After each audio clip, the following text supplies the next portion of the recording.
Steve, you are back, sir. How are you? Hey, I'm doing really good, Matt. And first and foremost, I just wanted to thank you again for that first podcast that we got to do together.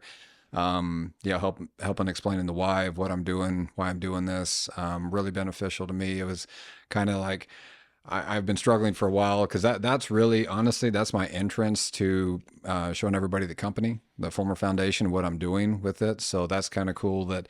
Got to do it kind of in podcast form, got to explain my situation. We got to have a dialogue. You got to add in a lot of other things that I could probably leave out if I was just doing talking head type videos. Right. So really, really great way to introduce that. And I'm excited today because now this is kind of the meat and potatoes of what we're doing and why we're doing it, and kind of giving everybody that background and history of, okay, why is it again, you can click a button or kids click a button and they get to, extreme porn sites with millions of videos. Right.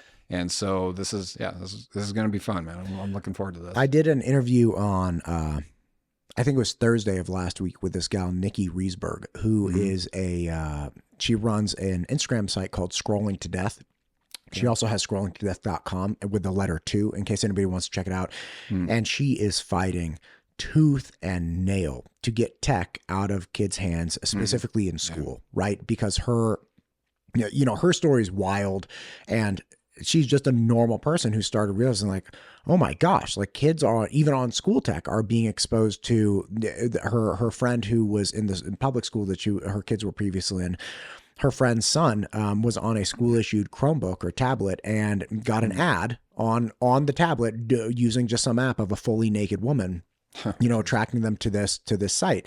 And she went on instantaneously and onto her kids' stuff at school. So this is off of school internet, and was able instantaneously getting self-harm videos and things of that nature. So again, it's one of those things where you realize it's everywhere, and we need to start explaining to people why this is happening, what the struggles are that people have, why we can't just snap our fingers and change laws really quickly and say, hey, look, you shouldn't have access to this stuff, or anything that gives you even accidentally access to this stuff. That's inappropriate. Like, we shouldn't have this, and people don't understand. So again, absolutely. You have been working really hard to get laws changed around access and age verification, things of that nature, but you keep running into on the local and state level, a larger federal issue that prohibits any meaningful state legal changes. Explain this to me. Yeah, you bet. So kind of going back to the origin of everything is when this all started, and again, this is what you hear from a lot of folks when they talk about this, is how is it that we have pornography out here on this kind of level, right? Right. And we get back down to, okay, the thing that we have to understand, and this is all speech, okay, this started off as speech, pornography is speech, but when we look at this, we have to determine, is this protected speech or is this unprotected speech? And I would say right off the bat, this is where we start to falter, because when we declare something as unprotected speech, you don't have rights to this. But if we declare it as protected speech, you have rights. So, okay, if it's unprotected speech, we talked about that kind of last time. If you're yelling, fire in a crowded theater, those kinds of things, there is speech that you can't go back and say, oh, no, I get that, or I get rights to that, or what I said doesn't matter. It's like, no, those things are unprotected. You don't get rights to it. And that's what, again, you talk to the average person on the street, they're basically like shaking their head going, well, yeah, how is this that somebody has rights to this, right? And so those battles that were initially fought were, well, we have to determine, and again, from a government level, they wanted to make this unprotected speech, but it's the ACLUs of the world, it's again the porn industries of the world that come in and say, nah, there's, you guys define obscenity down to the community level, and that, well, this is spread across all communities throughout America, and there's some community out there that may say this is not obscene to them. So you can't just apply this law and say it's obscene and say it's unprotected. And the really, so if I may ask, the obscenity piece has to apply nationally. The obscenity piece, and to emphasize that, if it's obscene, it's unprotected. So just to make sure to clarify that.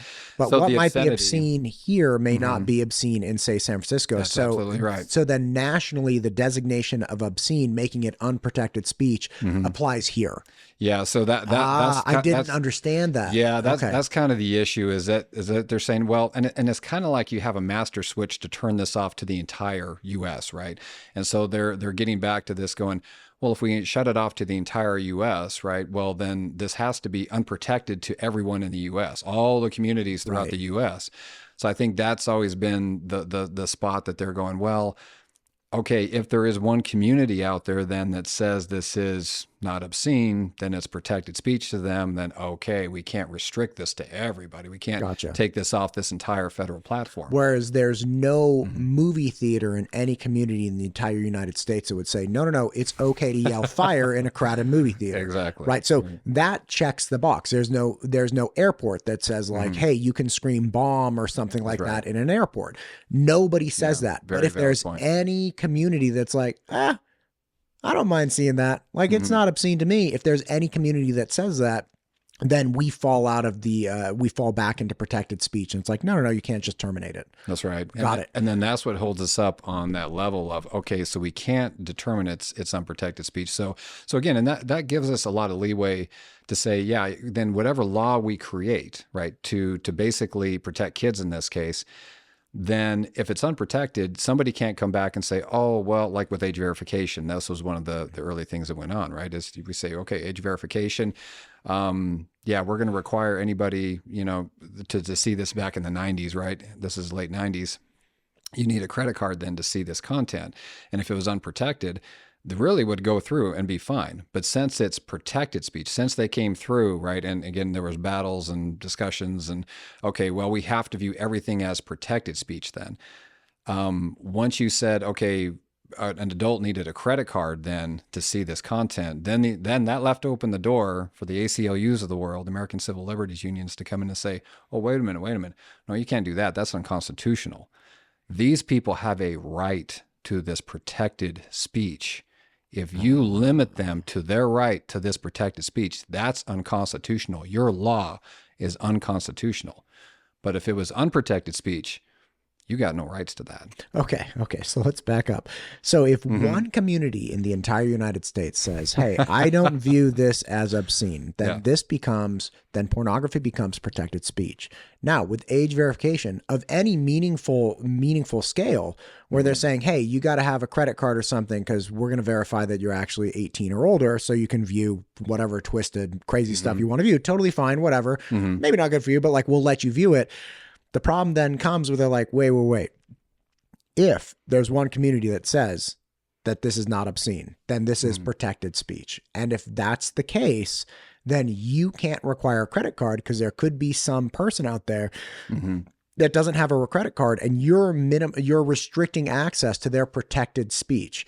So you can't have meaningful age verification because it's against the ACLU's, Right. Well, no, it's not the ACLU. It's the United States. They just argue for these rights. That's right. Yeah, because they go in and they wait for the laws to get created, and then they come in and they tear it apart, and that's the goal. And really, you have to look at it from their perspective, from the porn industry's perspective, and things. They have to do this. They have to get this to where it is protected speech because that's the arguments that come with scrutiny, essentially, on these laws. Because again, it is a national thing. And I understand probably back in the day that it's kind of hard to think about, well, yeah, even if 99.99% of the US says this is obscene, okay, if there's 1%, then, right, is there, we got to say this is all protected speech. And that's the way they go. And again, that's the way the American Civil Liberties Union and all those folks push that. So it's like, it's an all or nothing thing, right? Right. It's all federal, it's all across the states, or it's nothing. And that's the way they've looked at it for years. I mean, again, since the 90s, for heaven's sakes. And to me, and we'll talk about this later, that's completely outdated. That's an argument in today's day and age with the technology we have and our abilities to actually get down to community levels is ridiculous. We don't even need to go there. Like, go ahead. No, I was just wondering, did you see that film, The People vs. Larry Flynn? Yeah. Yeah. And again, what you're referencing is this is like a bygone era of like somebody trying to legally sell a magazine that was being purchased by adults. And he's arguing like, listen, Time magazine has pictures of dead bodies in war zones. And you're saying that like someone's genitalia is obscene, but this is a blown up dead human being, not an artistic rendering, but this is an actual blown. And again, these were laws that were kind of hashed out in a different time, right? When like Hustler magazine was like trying to get off the ground. Now look, you and I both have been exposed to, I assume you were exposed to magazines underage. It's like, yeah, I was exposed to, you know, pornographic magazines underage for sure when I was like in my teens and stuff, but it did not, I mean, that's not what we're dealing with now. That's right. Yeah, and again, we're in a day and age now where, you know, again, I'll talk about it later, but we can literally form fit this to community levels. We know where devices are located. We know communities that we're in. If we want to define the right communities and we know where the devices are at, you could get down to a community level and say, look, what does your community think? What's your standards? Okay, well then let's filter essentially that basically what you want to your device, to your community areas. We could totally do that.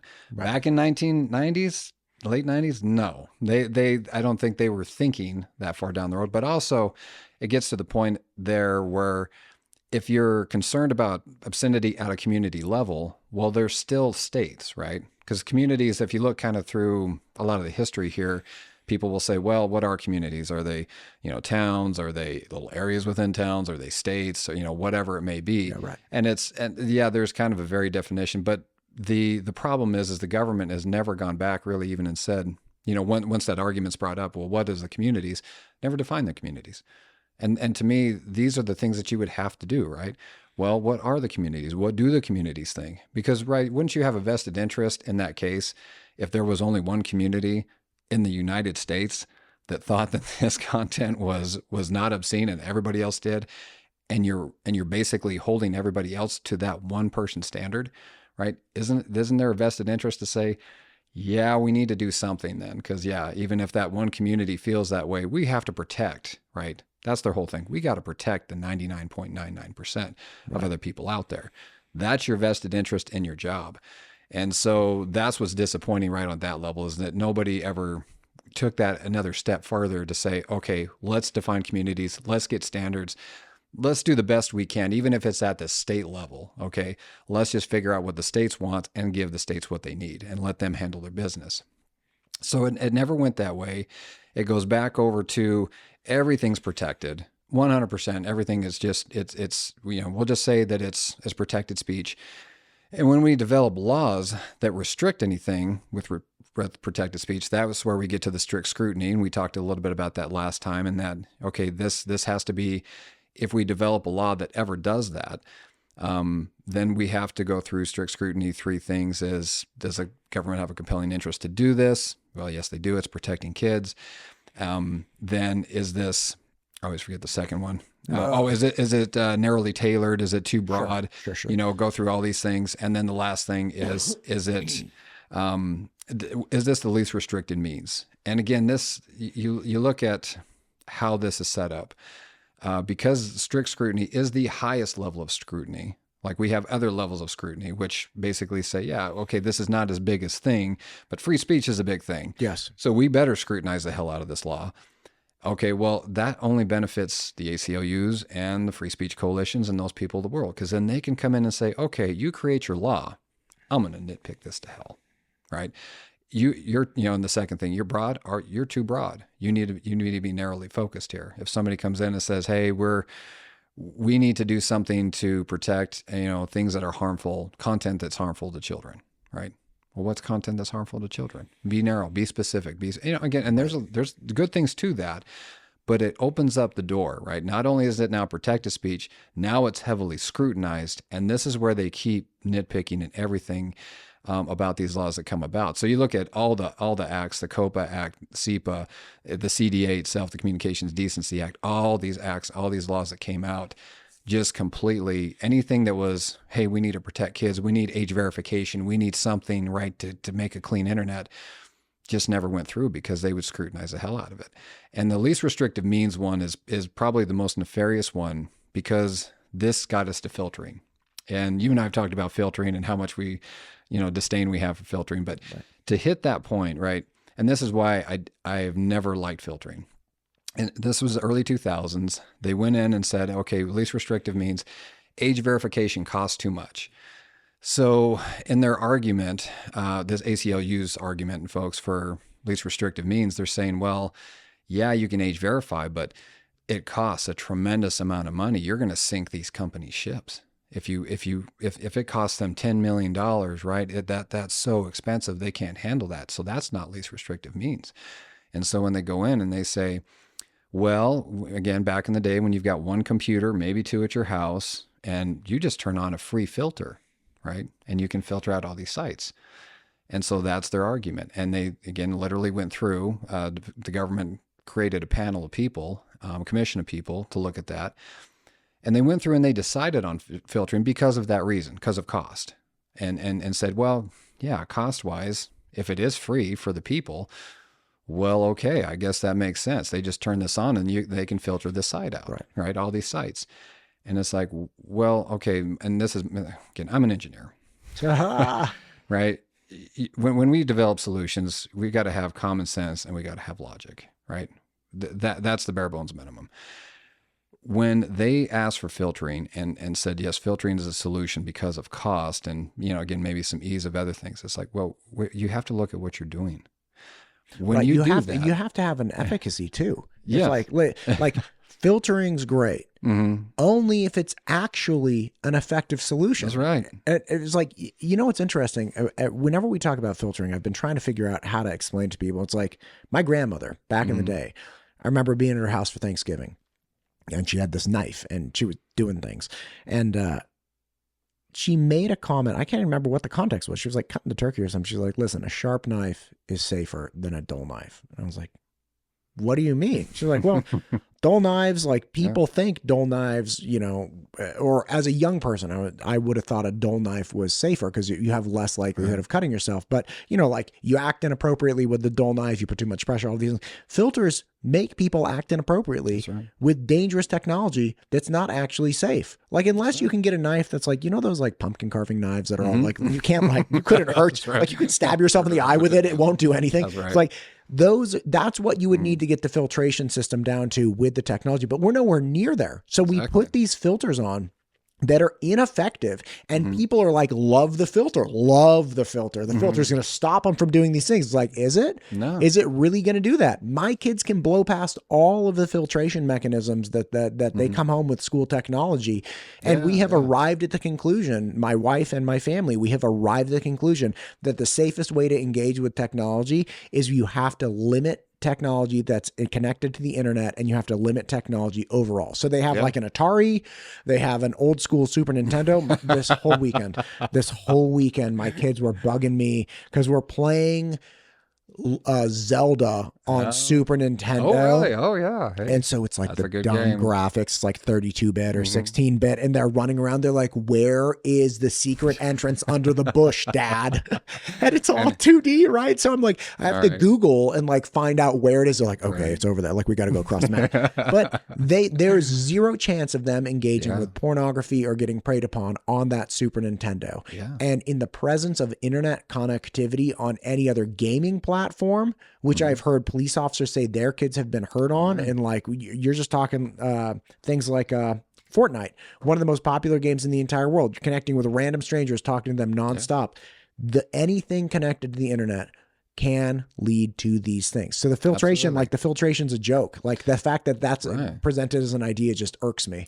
Well, and again, even with the efficacy that it could have had and potential that it could have had. And this is my whole point, because you're right. Because now, I mean, whenever we fast forward, God, you can fast forward 5 years, 10 years from, 2010 to 2015, right? This is getting worse and worse and worse. But to me, like, one of the biggest issues is you open the door at that point to say, you put whatever you want on the internet. It's now up to the users to filter it off. No other industry would we do this. And I use this analogy with people. Imagine that if a company came to your town, wherever you're at, and they said, we're going to deliver a product we're going to use your waterway system, city water system, and we're going to deliver this product out to our people. And you start looking at it and you're like, okay, well, the product that you're delivering out here has some byproducts that are extremely bad for people and horrible for kids. So you're going to filter all that stuff out right before you put it in the water system, aren't you? And they say, no. We're not going to filter that. That's not our game plan. No, we want you guys to put out all the filters at your homes, anywhere you get water out. That's what we're recommending. You'd be like, that doesn't make any sense. There are people here that don't want your product. And there are people here that are extremely scared about their kids having your product. You can't put whatever you want out into the waterways and expect people to do that. What happens if they go to a public fountain? How do they know that there's a filter there that's going to filter out your product? Like, right. And what about the water fountains at school? Because the water fountains at school aren't installing filtration systems. What if my kid drinks out of that water fountain? That's right. And again, this is what blows, because I'm going to go to that, because this is the other thing that blows my mind. When they said that age verification is unconstitutional because you limit somebody by this solution, you could limit somebody, that guy without the credit card, you limit them to their free speech. Well, isn't it amazing that free speech coalitions, ACLUs of the world that are promoting free speech, what happens when your kid goes to that spot, or anybody goes to a spot that doesn't have a filter? Can they use that device? If they're concerned about using that device, you're going to let your kids use that hotel computer, or you're like, right. No. So what does that do? That restricts their ability for free speech, right? It's unconstitutional. Right. If free speech doesn't account for 16-year-olds. Like a free speech, you have free speech if you're a 5-year-old or like a 50-year-old, right? Well, it's still as a kid, kids do have rights to free and protected speech. So you can't limit them. But even as adults, so is the ACLU arguing that like 5-year-olds should have unfettered access to pornography? So ACLU is the word. Yeah, exactly. Right. Like, how do they iron this one out? If it's free speech, it should be free speech from 0 to death. Mm-hmm. And, again, and that's what's funny about it is those arguments that, to me, that makes sense to say, well, look, if we go with your solution, then if you like filtering so much, if we did that, that's still, like, again, the guys I work with in men's group, yeah, they're not going to go to a device. They're not going to go to that hotel computer and use it because it doesn't have a filter. Well, that's limiting their ability to free speech. And again, so this unconstitutionality of this, it's not even, that argument doesn't even hold water. So not only does filtering promote, put whatever you want on the internet, right. And again, let the users also pay for this. This is the other arguments that ACLUs and free. I've heard this from the Free Speech Coalition people before. They'll say, okay, age verification cost us just throwing out numbers, $10 million. Well, even in today's age where filtering does cost some people some money, well, if it only costs $100,000 for all the people to filter, and there's 100,000 people that are, need this filter, well, that's only $1 per person. That means that's the least restrictive means. That convinces people on the governmental level that, oh yeah, that's the way to go, because they've literally manipulated it to say, our cost of doing business, we want to push on the people. We want the people to pay for this. And that's the least restrictive means, because, again, and the only reason they're going that way is because it's protected speech, and they want to scrutinize the hell out of it with strict scrutiny, and they convince people of those things. Basically, again, to me, here's our cost of doing business, right? Back to that, analogy with the city. Oh, well, it's going to cost us a ton of money if we filter it on our end, but it's cheaper per person if you guys filter it on your end. So that's the way we want to go. And the government's just sitting there going, okay, I guess that's what we do then. That's the solution that we have. That's why we've kept filtering since the mid-2000s to today, because any law that comes up, those are the arguments that they use. That's what free speech coalitions of the world and people use to say and justify least restrictive means, the third thing that has to be used in scrutiny.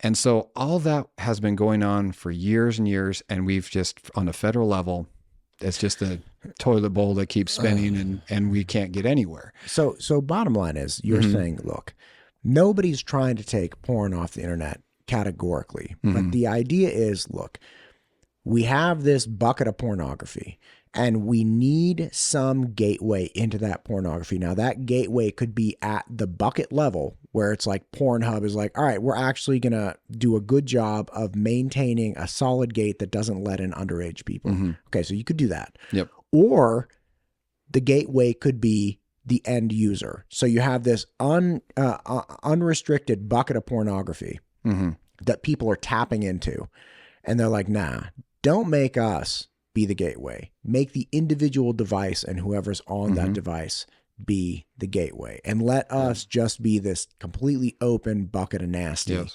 exactly. Don't touch me. Yeah, and that's what they've been able to do. That's basically how they've been able to just put whatever they want out. Again, hey, this may be not obscene to somebody out there, right? So governments, oh, okay, well, let's make it protected speech. Yeah, they put out whatever they want.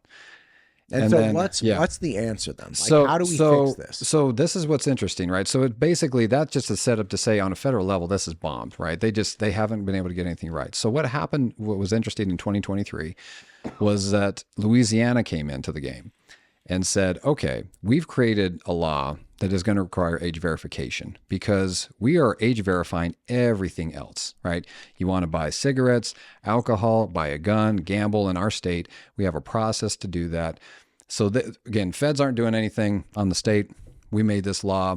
They made it a law. Of course, Free Speech Coalition goes in and says, yeah, we're gonna sue you. It's unconstitutional, whatever, all their arguments, but it holds up.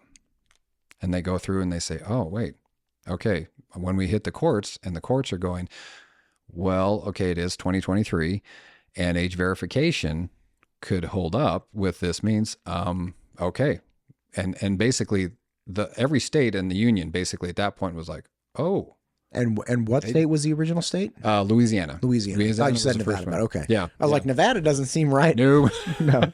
They're not about that They're life. not, no. They're trying to get other things passed. Do you remember seeing press clips or like news clips of the Vegas mayor in like 2020 and 2021? Like, because the whole like she wanted Vegas to open up yesterday, right? Yeah, She's right. like, that's the entire thing. Yeah, it was pretty wild. I was like, you are hard in the paint, lady. Okay, so Louisiana in 2023 makes groundbreaking legislation that actually holds up in a court. Yeah. It goes through up to, I think, to the district level. And basically what that showed was that, hey, like they have proven a method that some sort of age verification can hold up, right? They're going to hold them to that.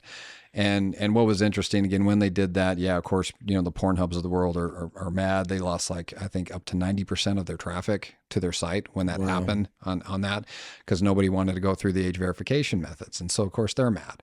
And of course they're funding free speech coalitions and others. So they're like, well, again, once it went through certain court levels and they were kind of losing their arguments like they typically have been, again, we want to go filtering and, well, no, age verification makes sense. We're already doing it.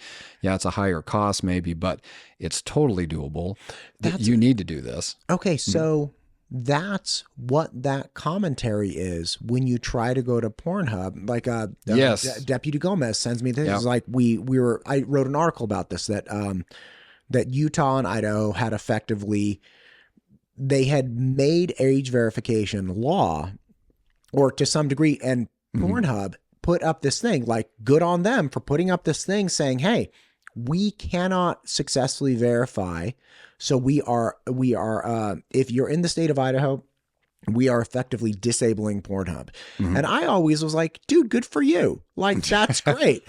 But in reality, what this is like, no, they could. They're unwilling to do it. Yes. And instead they're putting pressure on the state legislature, because that commentary is like, if you don't like this, call your legislator. And the answer is not, if you don't like this, we should up our premium rates or so. I don't know how they make money, like advertising rates. Yeah. So we actually filter, no, it's not our problem. It's your state legislator problem. So that commentary is to intentionally put pressure on the state elected officials. Yes, exactly. Because I didn't know that. They want you to go back to that's still their recommended solution. They are still saying, there's still a way to filter this. People need like Solomon Friedman, who owns Ethical Capital Partners. I love the name, Ethical Capital Partners. Who owns ILO, who was MindGeek, who owns Pornhub and RedTube and multiple free sites and also other pay sites. ILO is the parent company. They own that. He's still on a podcast with Patrick Bet David. I don't know if you know who that is, but he was talking with PBD. Yep. And not a huge fan, honestly. Oh, really? Yeah. It's like, No. He's hit and miss for me. I like some of his stuff, and then other things is like, yeah, he's kind of a little miss. But my issue with him is that, like, not a bad guy. Obviously, he's had some cool interviews, but my issue with him is you can tell he intentionally goes for like that corkscrew, upsetting like angle, and it's like, listen, I get it. Yeah, That's what you got to do if you're a media company. I just don't enjoy that, and it doesn't matter. No. But to that angle, that's kind of what he was doing in this interview with Solomon Friedman. Is like, okay, because they were talking about in 2020 how Pornhub, like, I don't know if you ever heard the Children of Pornhub movement. There was an article written, and it was basically about all these their kids basically who had videos taken of them, uploaded to Pornhub. And they basically got in touch with Pornhub and said, yeah, this is not only rape, but this is CSAM. This is child pornography. Take it down. And Pornhub basically, didn't do it. Like, did how do you know? Stuff. Exactly. How do you know this person's 12? Look at her. She's 12. Yeah, right. And so what was interesting about that whole thing, they went through, and by the end of the lawsuits with the children of Pornhub and stuff that Lila Micklethwait has done with this, they literally at one point in time, they said, okay, you're going to have to take down everything that you haven't moderated, that you don't know, that is either unconsensual sex with adults, right? Because that was a big thing, right? You're putting stuff on there where, right, it's the boyfriend that did the video cam. Porn. Yep. Yeah. So all that's on there, and all this child pornography could be on there. They took down 80% of the content on their website because they couldn't go through and prove that there wasn't either unconsensual sex or that this wasn't child pornography. So just completely ramrodded so much of their content on their site. And when was that? That was 2023. The articles came out in 2020, and then just kind of over years of years of lawsuits and things. Basically, they got to that point where it's kind of late 2022, 2023, where they were required to do that. And then that's what came from it. And that's when, lo and behold, right, new ownership comes along. It's not MindGeek anymore. Now it's ILO, and we're going to clean house and we're going to clean this up. PBD is on this podcast talking about it with them, and he's like, okay, so now you guys are doing all this moderation on your website. You've got these people who are supposed to be looking at the videos and making sure that they're, consent and age, and you're age verifying all these people.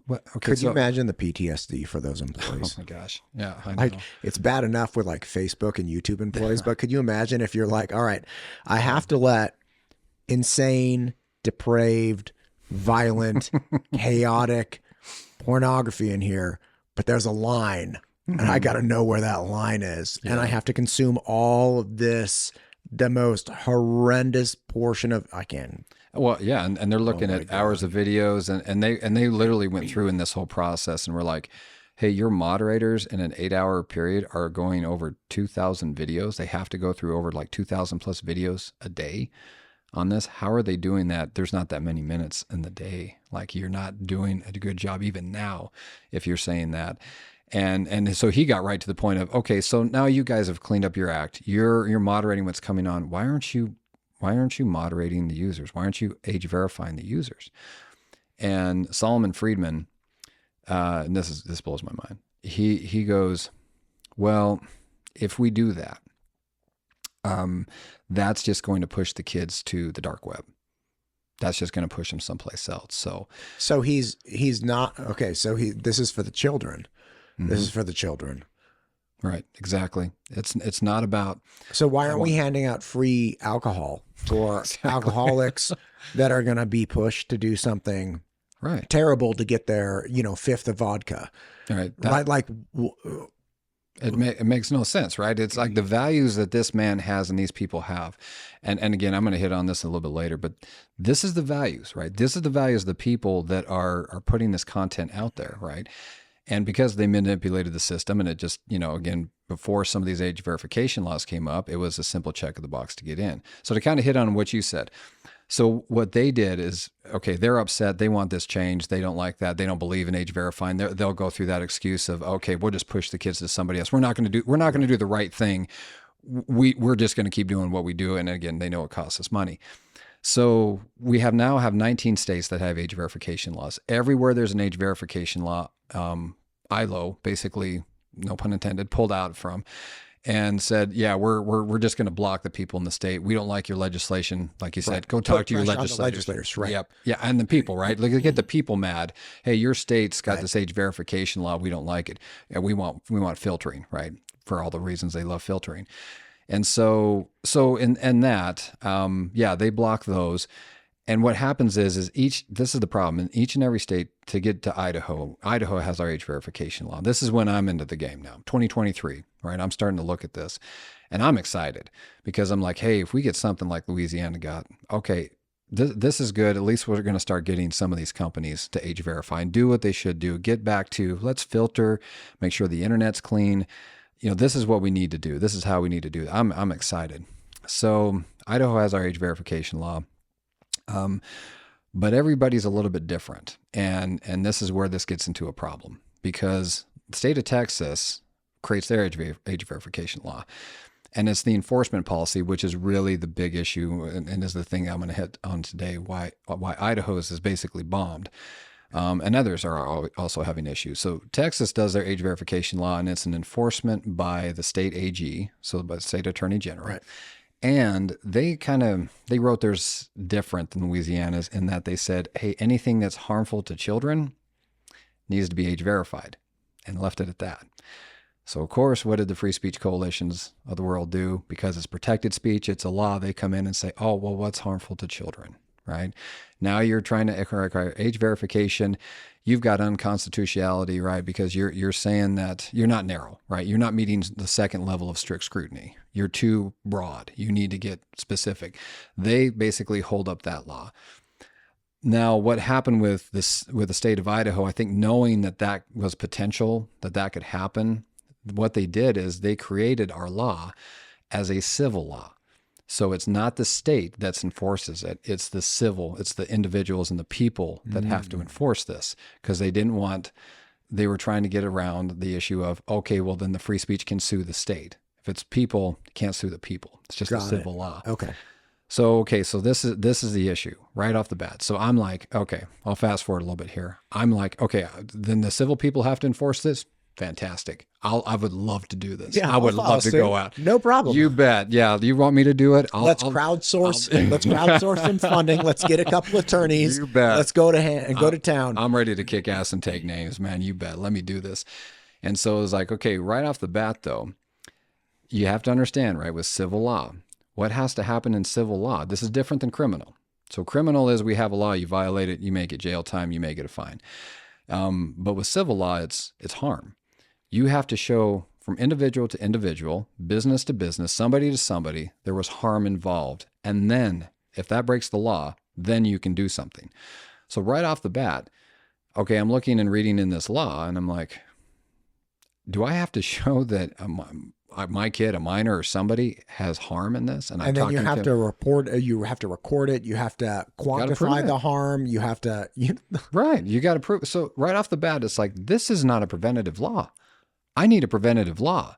Right. I don't want my kids to be harmed and then say, oh, we're going to do something about it. Like, oh, this is crap. So it took a while to find a lawyer. I finally found one. That's a whole interesting story, but I found one and we're talking and we're like, okay, let's do this anyway, right? Let's just do this. I'm not going to expose my kids to any of this crap. No, let's just go full steam ahead. Let's do it. If anything, if we get press about this, this is a good thing. Like we'll try it. We'll go to court. We'll see if we have a case. So that's strike one. Strike two is, okay, I compiled the list of the 12 most trafficked free sites out there. And this is a comical story with my wife because I'm not going to look at this to see who's age verifying and if they're age verifying and what they're doing. So I have my wife look at this. So, and I'll spare this story for time. But anyway, having my wife look at all this, right, this was an interesting Saturday. We went through some fun things of, oh my God, I didn't know that was humanly possible to do. And it's like, freaking out. But she was a good sport. I love my wife tremendously. Gosh. Great woman, right? And we went through and compiled the list, found the ones, the second and third most trafficked ones, because I wasn't going to go after Pornhub at first because even though they pulled out from the states or blocking the states because that's what they did with each one age verifying, you can still get to it through a VPN. So you can still get through it through the state of Idaho. They're not doing that much diligence to do it. So, but I was like, okay, the second and third most traffic sites are owned by the same company, and it's a foreign company out of the Czech Republic. And that's about all the information I could really find on it, because they purposely hide their identity. And that's what kind of got to us to problem two, is we're like, well, we want to file suit with them, but like the lawyer said, well, where do we file suit? Who do we send this to? Right. And so this 60-minute special that we talked about last time with clothoff.com, this Argentinian company, we run into the same issues in that they create multiple holding companies. So if their website's listed, that's on a holding company address. You go to that address, there's nobody there. They have something else listed publicly on public record, that's under a holding company. Go to that address, nobody's there. You can't find these companies. I talked to multiple organizations, investigative reporters, and I'm like, how do I find this company? And they all came back and said, good luck. You're literally going to have to hire somebody to fly over to the Czech Republic, and they are going to have to do a lot of investigation to figure out where this company is really located and if they're even in the Czech Republic. Like, they're going to have to do a ton of investigation to figure this out. So it's like, okay, so, well, I'm at strike two, and there is 3 strikes to this, because I'm like, I would pay the money. I would pay the money to hire an investigator. Then it's like, okay, even if I pay the money, and because we've been going back, the lawyer and I have been going back and forth with this. This is a foreign company. How do you prosecute a foreign company? How are we going to exactly? How are we going to do this? Okay, so I've kind of found later on, because we kind of ended it there, because it was like there's no way they're going to tell us to pound sand. If we go over there and say, hey, we're from Idaho, come adhere to our civil state law, they're going to tell us to pound sand. They're not going to do anything. We would need what's called a mutual legal assistance treaty. I talked to John Schertz about this, and he brought up, like, in his cases with porn companies or like child pornography, and if it was in Russia or something, and they said, yeah, hey, we're going to, you guys did this in Russia and the United States, disseminated it here, we're going to hold you liable. Well, we don't have a mutual legal assistance treaty with Russia on this, right? You have to have, again, a good rapport with the country. But even if we did have something, it would be in a criminal type situation with them. Civil, we don't even have it with we don't have a civil one with the United States and the Czech Republic, which would mean, again, we're going to hold your people to our law. You can hold our people to your law. We don't have that. Like, it's like, okay, it's not going to work here. This is, you guys wrote me a law that does nothing, really. I can't hold the main ones, the main contributors to the problem. I can't do anything to. So it was like, okay. So my next thing was, in my evolution, and this was a real quick thought of, I hate filtering, but God, if the only thing I can do to protect people is if I spend 40 hours a week, I cut over, I'll quit my job, I'll go 40 hours a week, I'll just put filters in people. I don't believe in filtering, but God, if that's what it takes, I will do that. And then I started doing I did real quick numbers. If I do Twin Falls County, right, about 15,000 homes, if I spend about 4 hours per home, right, you're a math guy, and I know you probably don't do all these numbers in your head, but guess how long that would take for me to do just Twin Falls County? I mean, 60,000 hours, right? So 29 years. 29 years is what it would take me by myself to go through Twin Falls County and filter every home that has a child in it. And it's like, no, I'm not doing that. I'm not going to spend 40 hours, right? To literally tomorrow somebody's born and I don't reach that home until 11 years later.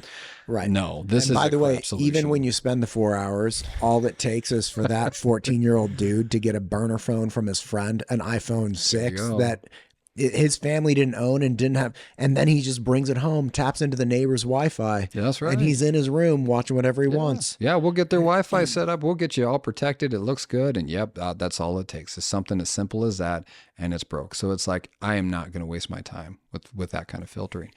So this really gets down to me where I'm like, okay, what can I do? What is the thing that I can do? What is the fundamental solution? Because again, I've been an engineer for over 20 years. I'm like, okay, what's the fundamental issue? What's the fundamental solution? Right. And I've kind of alluded to it. We keep going to, this is protected speech. And anytime we get to protected speech, we run into problem after problem after problem. Right. Even in the state of Louisiana, even if they said, hey, we're going to require age verification, what, are you going to do that with the Czech Republic with your state law? Right. That ain't going to happen. They're still going to be on the net, and there's nothing you can do about it. They're going to be on the internet. You can't do a thing to them. And so it was like, okay, I started to take this deep dive into how do we get this into unprotected speech? And really, I started going through, the obscenity laws in the state. And this is where I'm working a lot more, with Senator Cook. And I really took a deep dive into it, and was reading through all of our statutes about obscenity.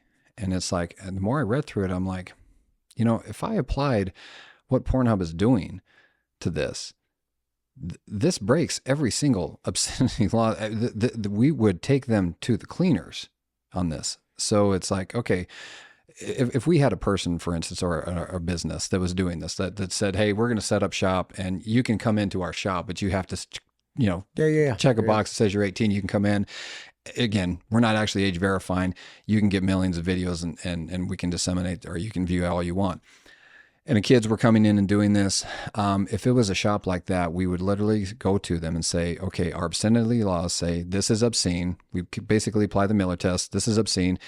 You did not do proper age verification. Proper age verification is not checking a box. You have to have reasonable age verification. So we have all this written in. We have laws about disseminating it to minors. It is a misdemeanor.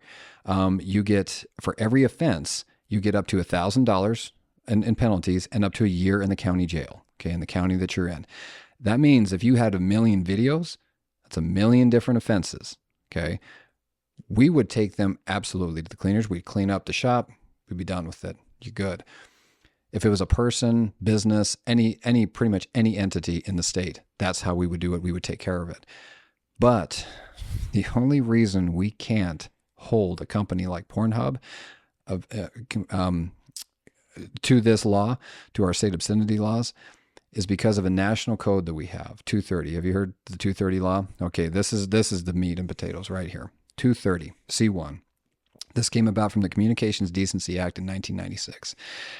This law was created so that if people have, they're on the internet essentially, so any Googles, anybody who is basically using the internet as a service, content providers and everybody, have immunity from third-party content. So they don't have immunity if it's their own content, but if somebody from a third party puts content on their site, you cannot sue that site. Right. You say, no, we are just the gateway. We're just holding so if something somebody from makes somebody. a ridiculous comment on one of my Instagram videos, it's like, no, that's not me. You can't, you should go after that person. I just put the video up and then they commented on it. Then they call them the publishers. They're the publisher of the info. You can't sue me. You got to go hit the publisher. So of course, in 2007, the Pornhubs, the free sites of the world all come out, and what's their business model? We are a conduit. Right. We don't publish, we don't make any of our content. Our content. This is all somebody else's stuff. So if we wanted to go through in the state of Idaho with our obscenity laws and sue Pornhub, we can't. They have immunity from 230C1. There's nothing we can do. This spreads out. This whole issue spreads out to everybody else. And I want to emphasize this, right? What this means is this company, Pornhub, whoever it is, all the free sites, right? These Czech Republic sites, they have the most ability, potential to disseminate the most amount of obscene material, and they are doing it. And they are getting protection from our federal government because of 230C1, because of this act that came out in 1996, in a day and age when moderation really there wasn't a lot of ways to moderate what was coming on your site. They were concerned about it because of businesses being taken down because of what happened in the 1995 case. And so they put this in, and it has stayed in. Now, the reason it stayed in, because the Googles of the world, the big techs of the world, everybody loves 230C1 who's in big tech. Because again, if you're Facebook, if you're Snapchat, like in this one with Cloth Off, those kids put those nude pictures of underage girls on a Snapchat because of what they created on Cloth Off. But Snapchat, when they went and asked to remove that, Snapchat basically said, well, we've looked, we don't find any problem. We don't, we're not going to take it off, or we can't find it to take it off, or whatever their excuse is. And those people could try to sue them, but they can't, because they go, we're 230C1.